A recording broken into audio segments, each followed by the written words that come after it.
Welcome to the Center of Light Radio with spiritual teacher, intuitive, musician, composer, and best-selling author of The Divine Principle, Anchoring Heaven on Earth, your host, Keith Anthony Blanchard. Center of Light Radio, Center of Divine Unfoldment and Reinforcement. Strap in all ye spiritual astronauts as we launch for inner space. I'm having really awesome, powerful, special guests, as you will see here shortly for tonight's show. My guest is going to be Adeeb Shabazz. We'll get to his bio here quickly. A couple of announcements. Again, make sure you go to centeroflightradio.com. You find all Keith Anthony Blanchard stuff. You can jump seat from there to go to Keith Anthony Blanchard to my actual website. Find all my books, the movie about my life, Do What You Love, A Path to Passionate Living, the movie that says, yes, you can go out into the world and live your passion. Don't believe the hype that you need to get a job. You know, you may have a 9-to-5 now. Believe me, I understand the practical way. But take on, for at least moments at a time, those things that you really passionate about. 5 years from now, you look back, and next thing you know, the job is by the wayside, and you are really digging your life because you're living your bliss.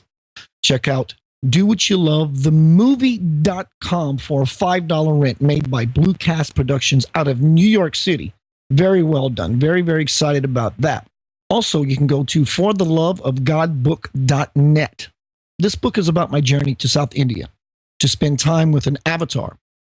Avatar translates to a God man. A yogi is someone as Jesus or as Buddha who over the course of their life aspires to godhood and reaches that goal. An avatar is someone who is born with divine consciousness. I had 2 weeks in India, time to spend with Satya Sai Baba. What an amazing journey that was. And the book tells the complete story about that. To call into the show, dial 888-919-2355. 888-919-2355. Remember, if you are not at home or by your computer and you want to hear your favorite show, hopefully it's the Center of Light Radio. Regardless, all the radio shows here in Inception Radio Network are pretty phenomenal. I've been listening to quite a few of them lately myself and really digging what I'm hearing. If you go to the App Store on your phone and download the Inception Radio Network app, it's free. Might as well. And you got everything at your fingertips. Chat room, listen, live link, news, podcasts. There's much more on the app than I can sit here and explain to you and actually have a show. There are many ways to connect to Center of Light Radio and Inception Radio Network for sure. Now it's time to get down to Center of Light Radio business. Today on the Center of Light Radio, my guest is Adeeb Shabazz. We always have fantastic dialogue. I love playing spiritual tennis with this guy. Adeeb is a minister of metaphysics, publisher, author of What If God Were One of Us, and founder of the new Metaphysics Magazine. His work in the ministry goes back a quarter century. Having spoken at the United Nations, Hampton University, Norfolk State University, Fairfield University, Harmony Metaphysical Church, Centers for Spiritual Living, and dozens of other venues. Your voice on radio. He had a long-running show called the What If God Were One of Us show. Adeeb is currently in the process of launching a dynamic and spectacular network, including Metaphysics Magazine and Network, including an online magazine and radio network with dozens of metaphysically oriented authors and speakers. Welcome to Center of Light Radio, Adeeb Shabazz. Thank you, Keith Anthony Blanchard. It is always a pleasure, always, and it's been far too long. You're right. I'm really excited about the show today because, when I get guests for the show, one of the things that are required is, what is the show topic / title?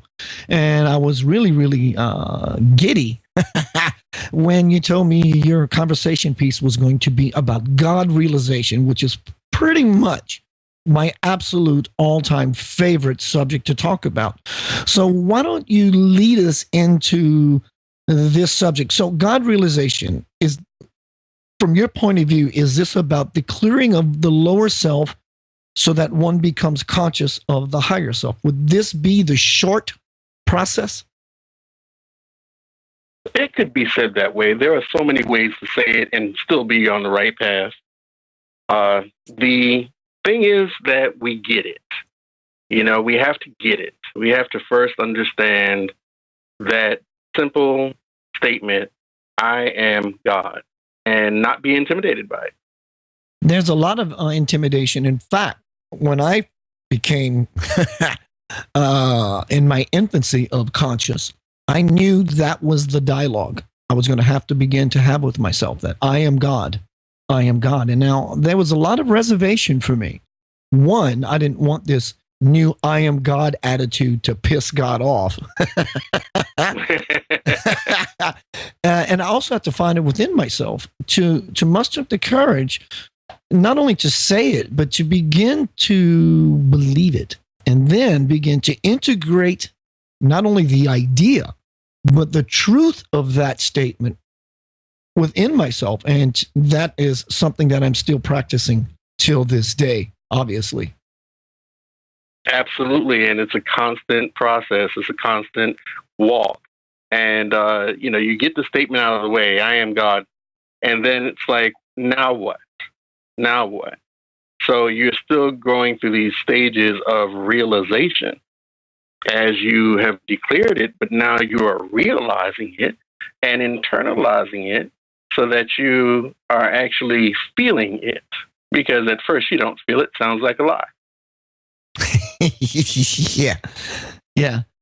And I understand the dynamic of how it sounds almost arrogant. Yes. Yes, it sounds like egotism. Yeah, egotism/insanity. Exactly. And many will look at you and, we're social beings as human beings, or these spiritual beings having a human experience.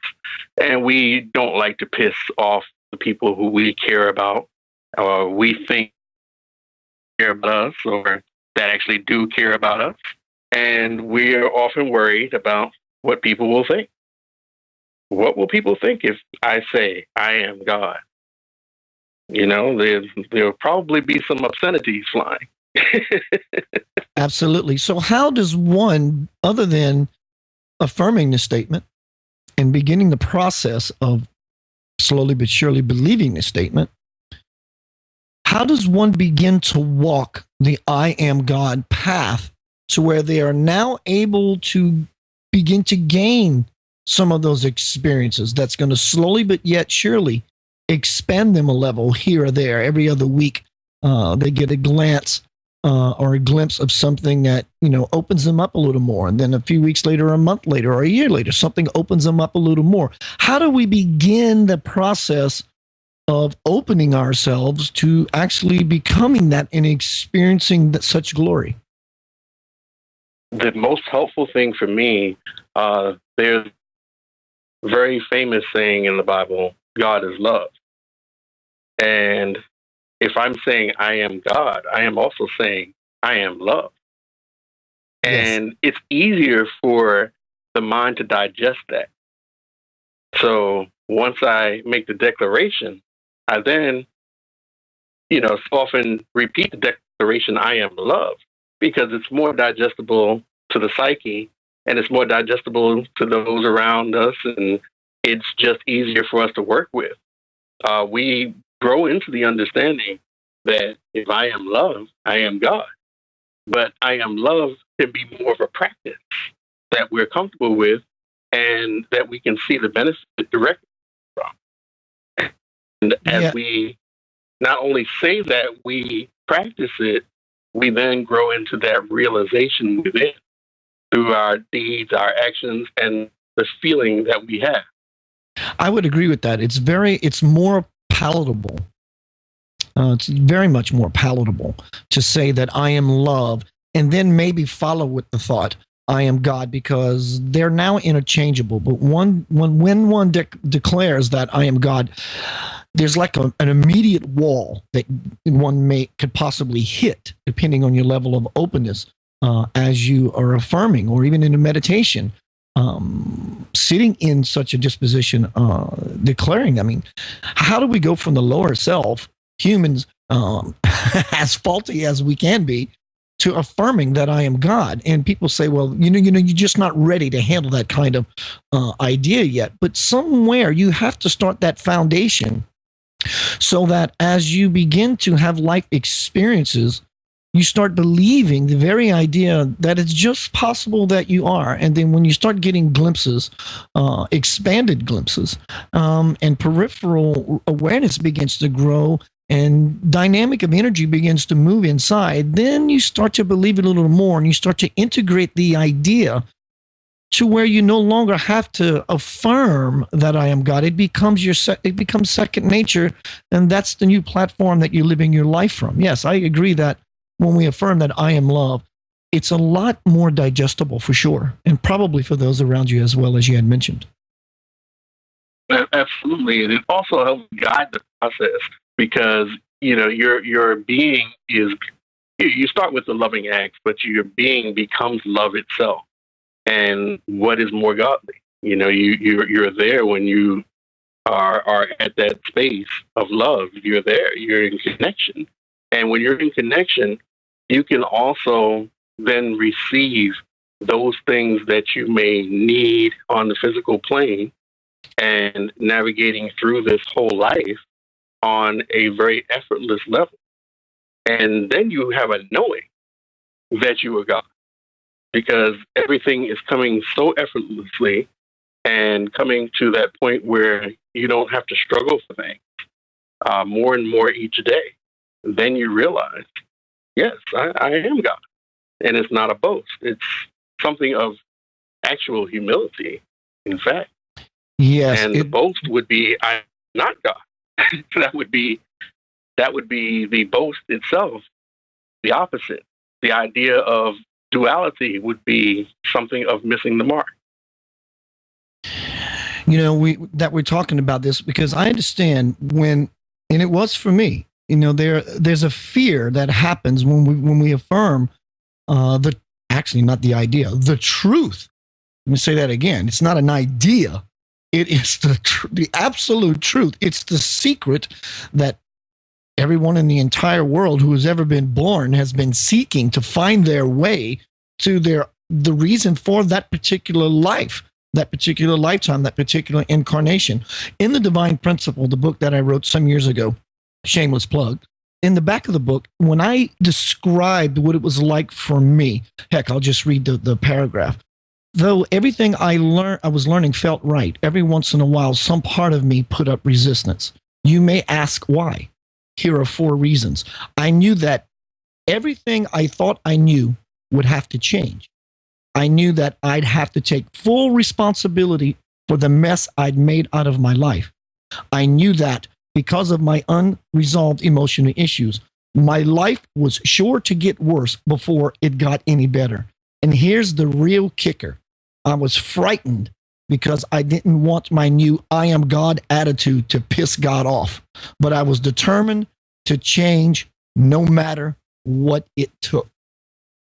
That is a wonderful, wonderful quote. And I remember that quote. I remember that paragraph. And it resonated with me so much because that is a fear for many people. We're not ready to let go of the mystery God that we didn't have a connection with.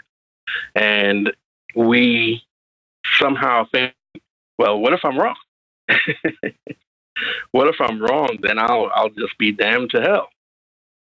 And that becomes that initial fear until we realize that we have to fight through that, push through it. We have to push through it and then arrive at the point where we've made a determination, we're going to go for it anyway. That's why most don't make that journey as of yet. Hopefully, as more light begins to shine from beings like yourself, myself, and those on this path, then the numbers will increase. Is there any suggestion how one could push through the fear of actually allowing themselves to move into the truth of who they are at their essence? The fear crops up. It's very real, mind you. It's so seemingly I would suggest meditation. Would you agree meditation would help you feel more expanded and not so confined to the body so that one can see that they're larger than they imagine? But definitely, meditation is definitely something that in many ways, walking meditation, sitting meditation, sound meditation, those that are most comfortable to you, you do more. But I'd recommend a combination of them in order to actually grow comfortable with being an expanded version of you in terms of how you see yourself. We see ourselves trapped in this body, and it can be pretty scary.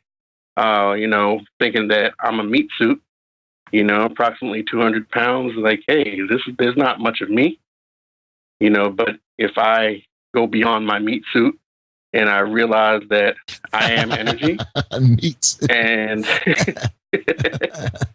great. Yeah, I mean, then we realize, hey, I'm not so small after all. I'm expanded. I'm everywhere and nowhere at the same time. Yeah, or like Wayne Dyer. Oh, I want to dedicate this show to Mr. Wayne Dyer, my absolute favorite teacher. Changed my life. This man, literally, watching his presentations on TV. I remember many times getting off of the couch from watching a presentation and dropping to my knees and weeping. I dedicate this show to him. He crossed, I think it was last night or night before last. This morning, actually. Yeah. This morning. What an amazing teacher he still is. He had said that, if you look at your life, if God is where we come from, and as God is where we hope to aspire, if God is the beginning and the end, what does that make everything else in the middle? It's really not, spirituality is not really that tough. The toughest part I have found in spirituality, speaking for myself, is undoing, releasing all the baggage, all the verbiage, all the rhetoric, all the dogma that I have taken in to my life since birth. To me, that is where the work lies versus doing a lot of learning, because the natural foundation, the essence of who you really are, is inherent in who you are. So if you clear the fog, now you're left with the essence, which is already there. Yes, reading and going to seminars and watching videos and listening to audio bites of people who are walking the talk will help clear the fog and open that door. But the truth of really who you are is present. It's just somewhat clouded by all the dogmatic stuff that we have taken in since birth. Very profound, Keith, and you couldn't be more on point. We have to unlearn a lot of things to put concisely what you put so beautifully. Unlearn. We have to unlearn and be. That biblical saying that says, be still and know that I am God. It's not somebody talking to us. It's a directive. Be still and know that I am God. It's simple. Gaining that confidence, a lot of biblical stories take on a new light when you're understanding what's going on. The story of Moses being in the wilderness and asking, well, who should I say sent me? I am that I am sent you. That's who. And he had to feel the fear and go through with it anyway, because he wasn't comfortable with that feeling. But I am? Yes, I am. That's who sent you. And really understand that as you stay in your I amness, then you will be successful. How many people have no idea that all day long they're using the word I am? I am hungry. I am broke. I am sick. And the fact that they're attaching these words to the most amazing mantra, affirmation, I am, they don't realize the power and the significance that they're really bringing whatever it is that they are I am affirming to into their life, probably faster, bigger than any other affirmation that one could use. The the I am statement, and it's such a profound, but yet very, very simple idea. It's in the simplicity is where the magic happens. You know, when I was doing my walk, just getting started, and I started to realize that, like you said from the Bible, you read that I am that I am. If you read that, you're not per se reading that God is saying that I am that I am. You're actually saying I am that I am, affirming it within you, within yourself. And you are already changing the dynamic of energy within as you reading such dialogue. You know, the amazing thing also, Keith, and this just came to me from listening to you say that, I often taught in comparative religions that even in the Quran, something they would consider an act of associating partners with Allah really is misunderstood. The Fatiha, the beginning chapter or surah in the Quran says, Bismillahir Rahmanir Rahim. Matter of fact, each one of them start with that. In Arabic, the word Bismi is a contractual word, is actually a word that is a contraction of two different words. It's ba and ism, by and name. But it is in the first person, singular. So in other words, you are talking and saying this yourself, as everyone who repeats that is saying that about themselves. They're not saying you, oh God, are beneficent and merciful.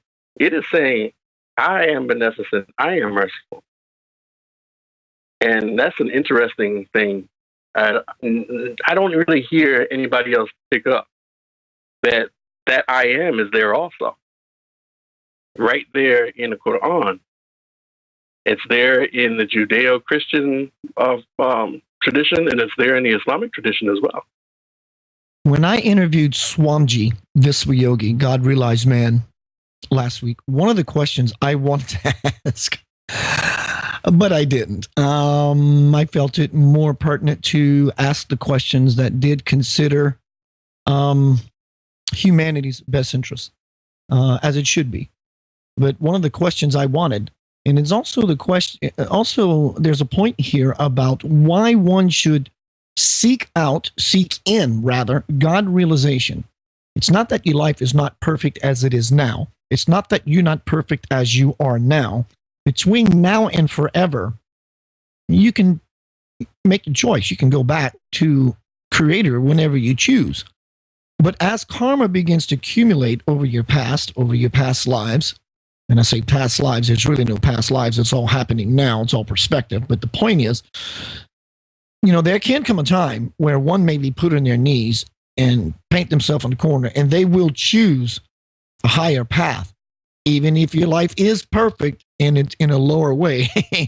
One of the questions I wanted to ask Swamiji is, this is what motivates me in spirituality. One is the fact that the ease and effortlessness of creating your life by becoming realized, becoming aware, by becoming conscious. You can have all the things on earth that you want, and people have a real big hang up with things and stuff. Let me tell you right now, I love things and stuff, just like everybody. And God realized people can have things and stuff. Don't believe the lie. Don't believe the myth. However, when those things and stuff stifle your growth towards your realization, if your realization is priority, then you have to take another look at what's happening. But the main motivation, other than a life of bliss, joy, miracles, and having some really cool experiences in my life towards God realization, was to ask Swamiji, what is it like to be you? Really, what is it like to be you? I have ideas. I've touched the divine myself, and I know what it was like in the short intervals that I was able to do that. But I wanted to know what it was like to be Swamiji Viswayogi on an ongoing, consistent, everyday basis. Is he experiencing, Is he living, in light? Is he overwhelmed with absolute bliss? Which I'm sure these are probably both true. This is one of the questions I wanted to ask him because, this idea is what motivates me to continue down the path of self-realization. I mean, that's a profound question to be able to ask someone of his stature. And, there's no answer to that really that can be expressed verbally. What is it like?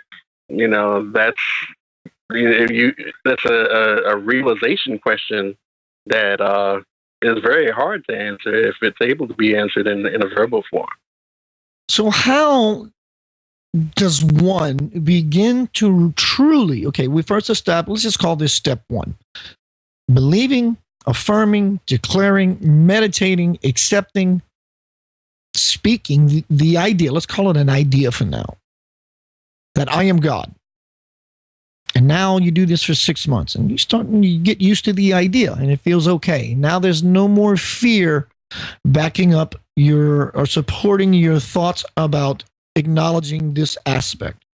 Now a person begins to move to the next level, which might be really, really beginning to work the truth of it.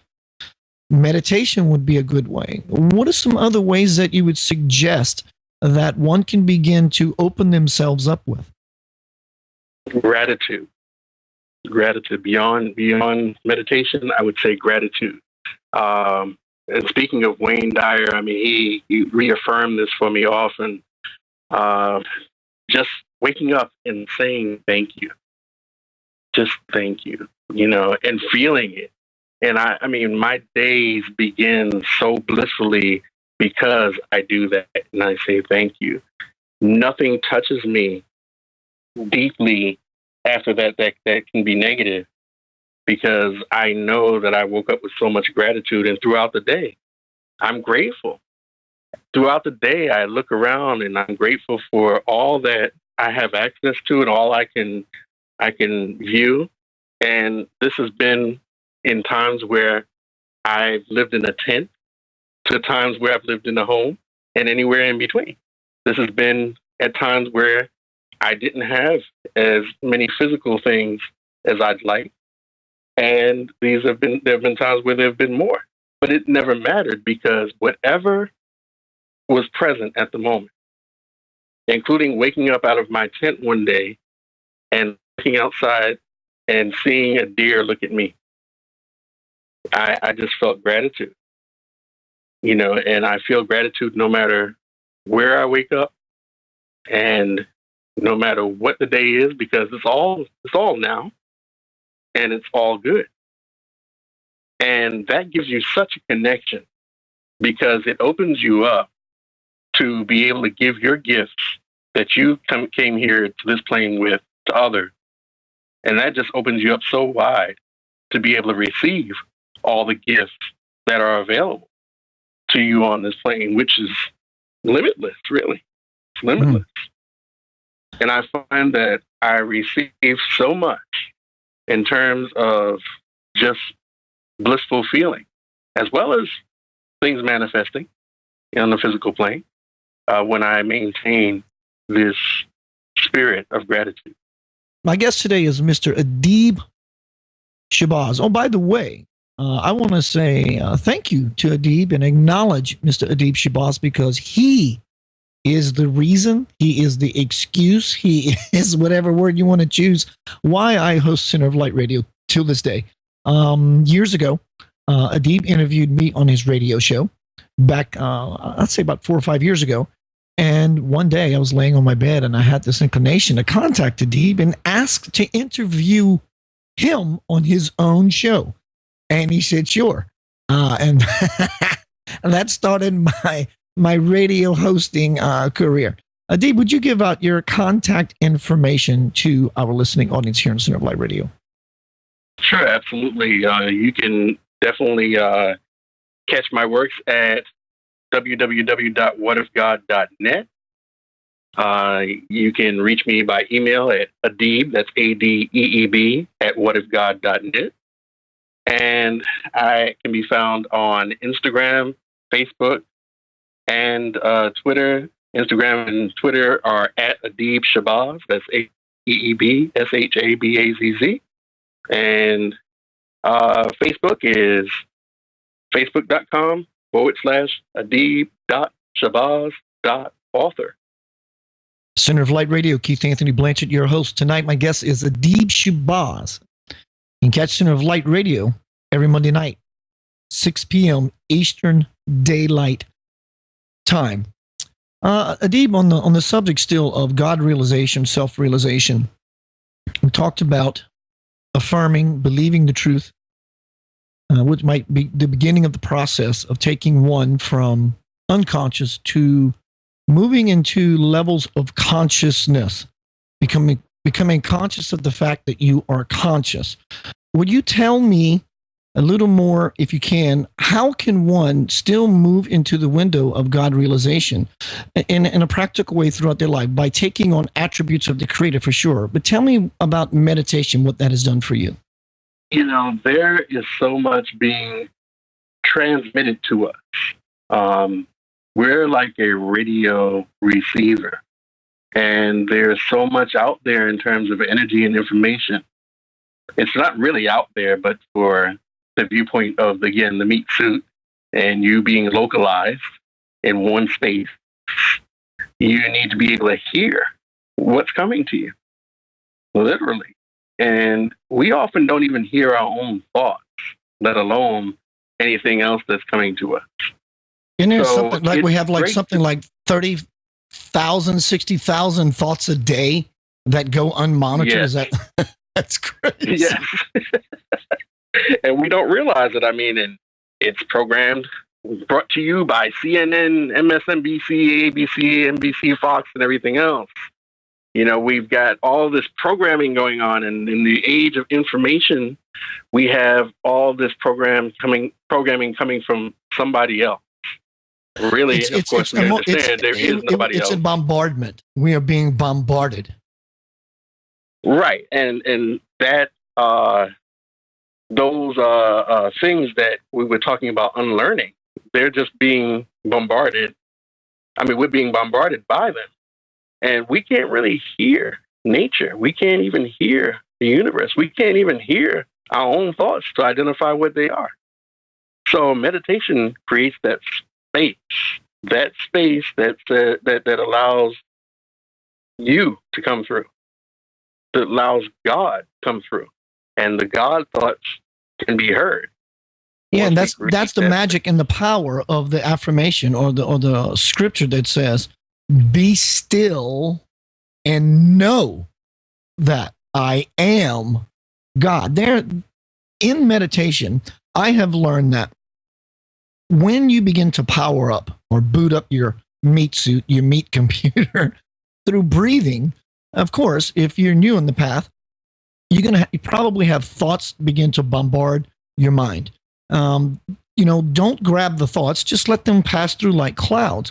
But the point is, you keep breathing, keep breathing, keep breathing. And after a few minutes of such rigorous meditation, you're going to find yourself above the ceiling of thought. You're going to find yourself floating in a sea of absolute stillness. And you probably can even liken that your thought process is somewhere down there on the bed or sitting in the chair.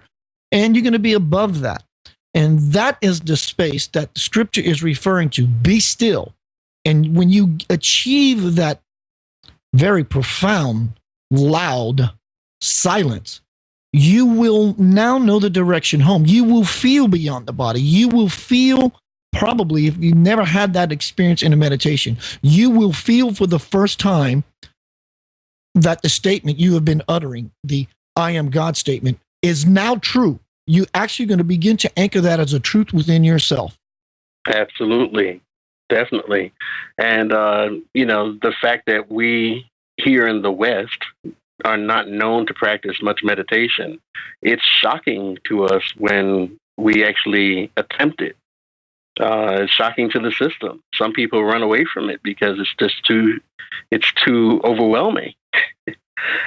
So it takes some time. It takes practice. That's why it's called a meditation practice or meditation exercise. We have to do it daily in order to actually build up our tolerance to it, because really our natural tolerance to it has been broken by the bombardment of the information age. And we now have to go back and scale all of that back, move it out the way, and listen. Back in biblical times, you can look around today and still see it very effective and moving throughout the masses of people in the world, especially here in the West, especially in the United States, especially here in the Bible Belt. Christianity is a very, very musical, beautiful song as a way of celebrating Creator. But there is be careful with your words here, Keith. There is something that exists within the Christian movement. I can speak for myself because I came from a Christian background. That is poisoning the beautifulness of Christianity.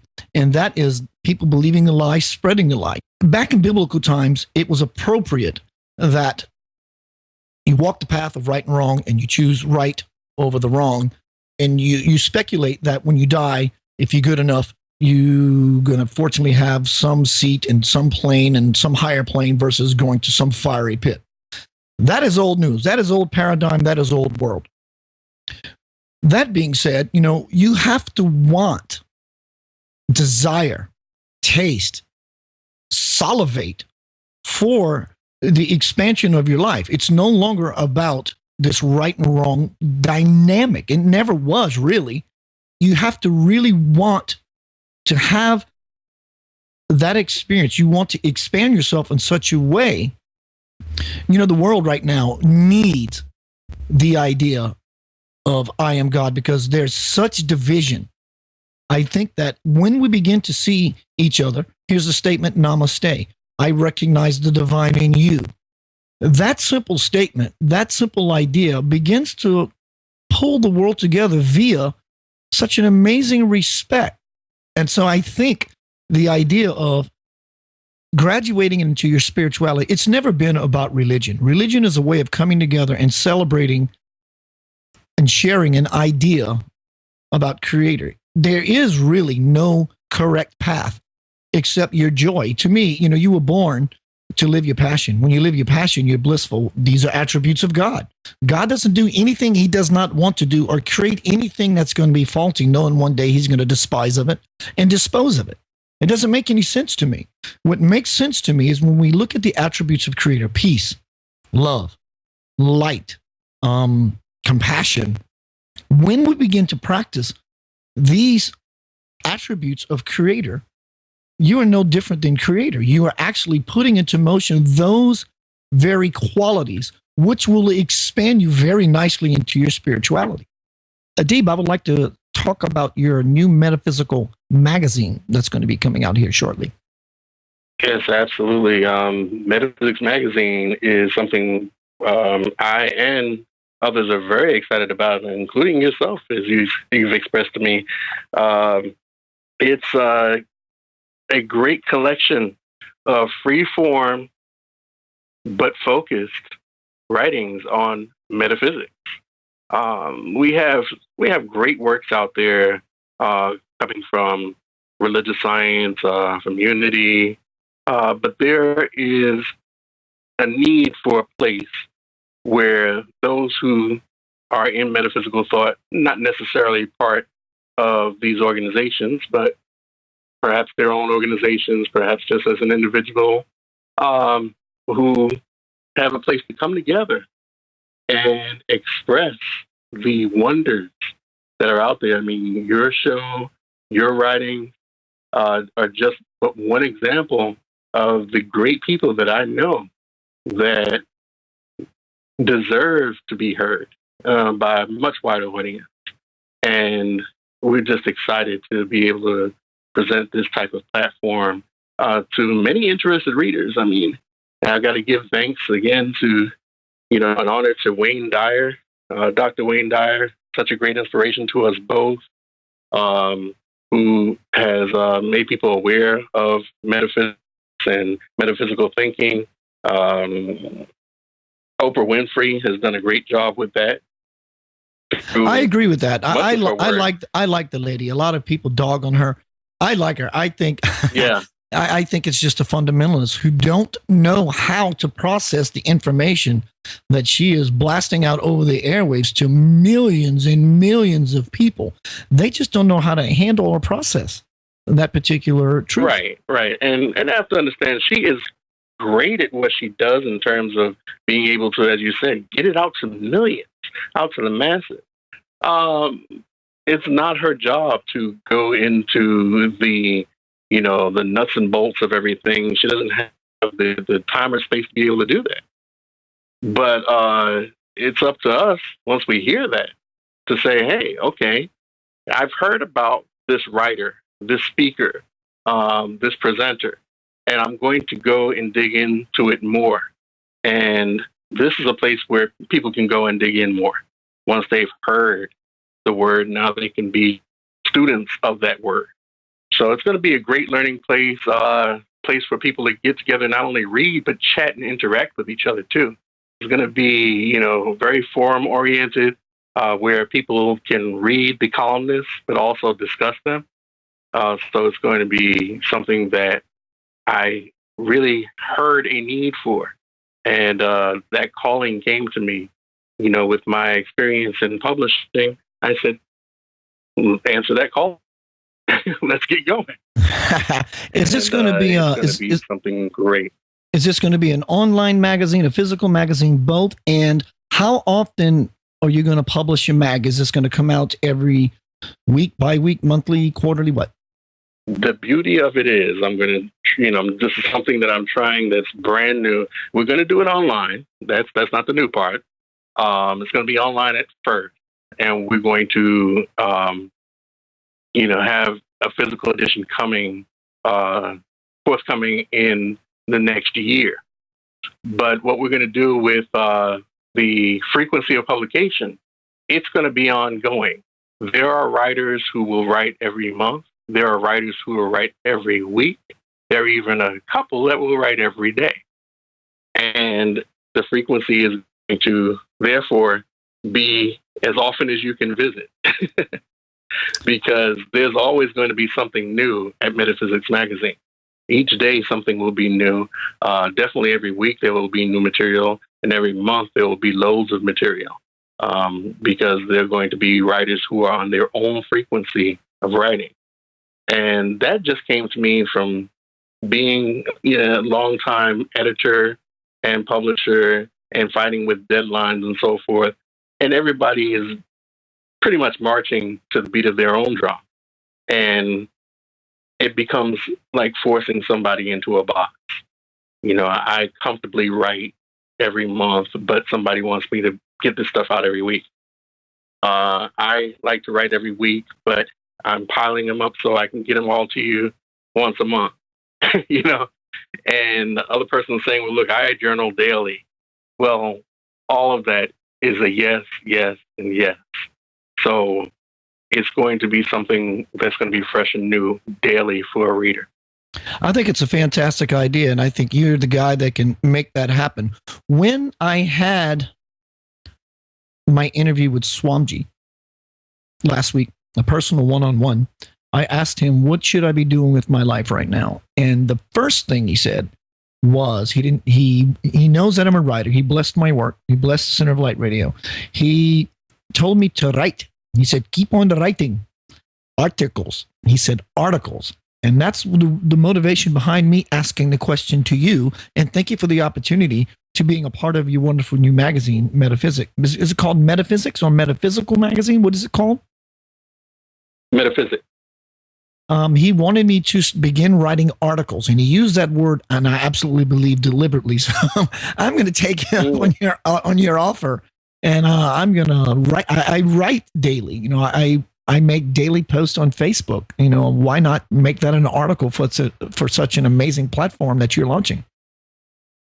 Wonderful. That is great. I mean, there are no mistakes.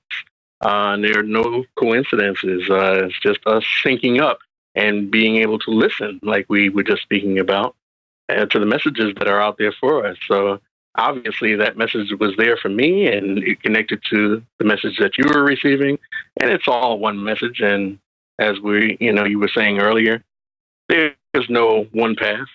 So, it's just us coinciding on what is. Coinciding, right? And so is this radio show going to be on the same website and it's all going to be interchangeable, interactive together? And how often is the radio show going to air? The details on the radio show are not complete yet. I'm going over that with with some of the technical support and so forth. So that information is forthcoming. But I figure I'd put it out there so that people will know that there are more components coming. And once we're up and running with the website, which will be in just a couple of weeks, fantastic. We'll keep everybody posted on the announcements there for the forthcoming radio shows. Very, very cool. And the radio show, I take, is going to be called Metaphysics as well? Yeah, well, there'll be more than one show. There will be a Metaphysics Magazine show, and there will be other shows as well. And you're going to be hosting these phenomenal broadcasts, or some of them? That'll depend upon the hosts that are going to be participating. I see. Well, dude, congratulations on that. And I have no doubt that you're going to be successful in your endeavor. That's for sure. Thank you. And I mean, our success is your success and all of our success. So, I mean, it's just wonderful. In a boundless universe, we just need more expectation to provide more positivity. As long as I've been knowing you, you've been carrying around the theme, what if God was one of us?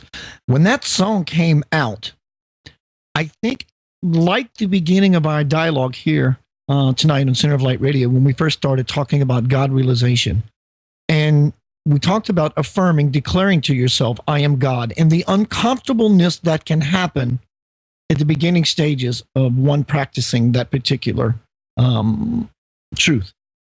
But I think, likened to the idea that you had brought up when you said, okay, well, if it's a little uncomfortable for you, look at what God's attribute is. God is love. You can say, I am love. And now they're synonymous. Now you can swallow, accept the idea that I am God a little easier. When that song came out, what if God was one of us? I think she done just that. She made the idea a little more acceptable to the masses. And believe it or not, think about this. Really, really think about this. Anyone. You may have heard the song on the radio. It's very jingly. It's got a nice little tune. It's got nice melody. She sounds good. She's got a good voice. The lyrics are cool. But what's happening, not only to the individual as they're taking in this information, you may be hearing it as a very cool song, but the energy is changing within you. And everyone else who is participating in hearing this song, this is changing within them as an individual as well. Not to mention what is stirring about in a collective fashion. So these very small ideas, or these little seeds, these little energy packets that when they're popped open, they begin to move us all in harmony. It's kind of like sympathetic resonance. Sympathetic resonance is kind of like if I play an acoustic guitar and there's another guitar in a stand and I'm not touching that second guitar. If I play an A chord, the A string on that guitar begins to vibrate. It's a scientific fact. It's called sympathetic resonance. Well, if you liken that to the analogy I'm making with this song, what if God was one of us? When she brings this seed packet forth, and it's planted in the consciousness of everyone who hears this song, you begin to vibrate. It begin the process of expanding. So I really thought that was a really, really cool move on your part some years ago when you named your show, What If God Was One of Us? And this was kind of like your slogan, your motto for quite a while. Oh, yes, and absolutely. And, I still maintain the site and the blog, What If God Were One of Us, actually, whatifgod.net. And, it's interesting when you speak about sympathetic resonance, because I was not consciously paying attention to that song at all. Which is the beauty of it, because, I had no conscious intention of actually associating with the song itself. It was a question that was an internal dialogue, from years back before I wrote the book. that brought me to that, and it just resonated with the actual lyrics of the song. That sympathetic resonance is showing itself not only on a conscious level, but just throughout. And you can imagine a person singing that song, "What if God was one of us?" They are already pondering, even as they're singing the song out loud to the radio in the car, they're already pondering the idea, because the two most powerful lyrics in that particular verse is "what if?" That is a very, very profound question. Adeeb, would you give out your contact information again? And if you would, when you're done, leave us with a final thought. Sure, certainly. Once again, you can contact me at my website, www.whatifgod.net. You can also contact me by email at Adeeb, that's ADEEB, at whatifgod.net. I can be found on Facebook at facebook.com/Adeeb.Shabazz.author. And I can be found on Instagram and Twitter at Adeeb Shabazz. And as a final thought, consider this. We are all here as co-creators. If we want to see a better world and a better life, we need to intend it and be mindful not to oppose what we don't like, but focus on what we desire. Very, very juicy. Know that Center of Light door always swings open to you, my friend. Thank you. I appreciate that. I feel the warm welcome. Absolutely. Keep us posted on what you're doing, and I'd be more than happy. I'd be honored to be a part of however you could use some support. You can bet on that. I appreciate that. Definitely. We can definitely use it. Come back and see us here on Center of Light Radio, my friend. Everyone, Adeeb Shabazz. I love this guy. My apologies for the technical issues we were having tonight with our connection with my fine friend, Adeeb Shabazz. He's just a very smart guy, very illumined guy, very easy guy to be around and to absorb his powerful, scholarly energy. Next week on a Center of the Light Radio, check this out. Claire Candy Ho is going to be here. I'm going to be talking about her new novel, One True Home, Behind the Veil of Forgetfulness. We're also going to be talking about her practice.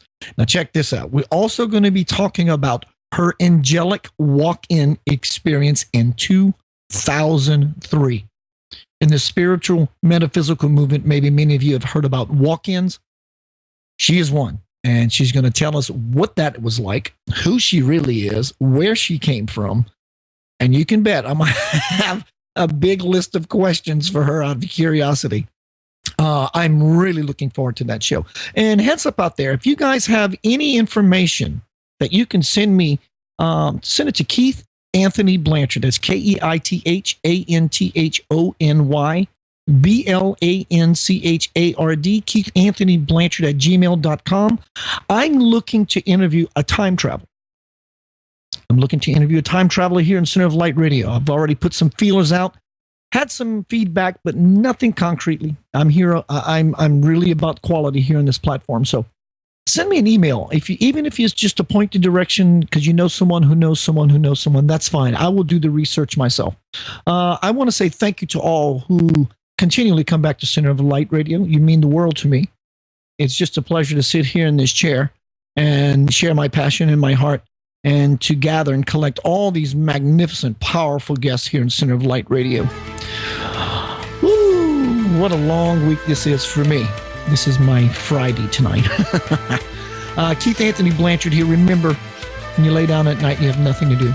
You might as well be doing something. Take those breaths, those magical, I want God realization breaths. I want to expand. You know, those breaths that sound something like...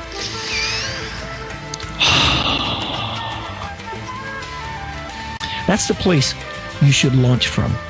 It makes for a wonderful night's sleep. It makes for wonderful dream experiences, but yet your intention will shave miles off of your spiritual journey.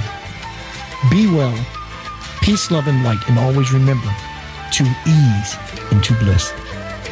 spread the light.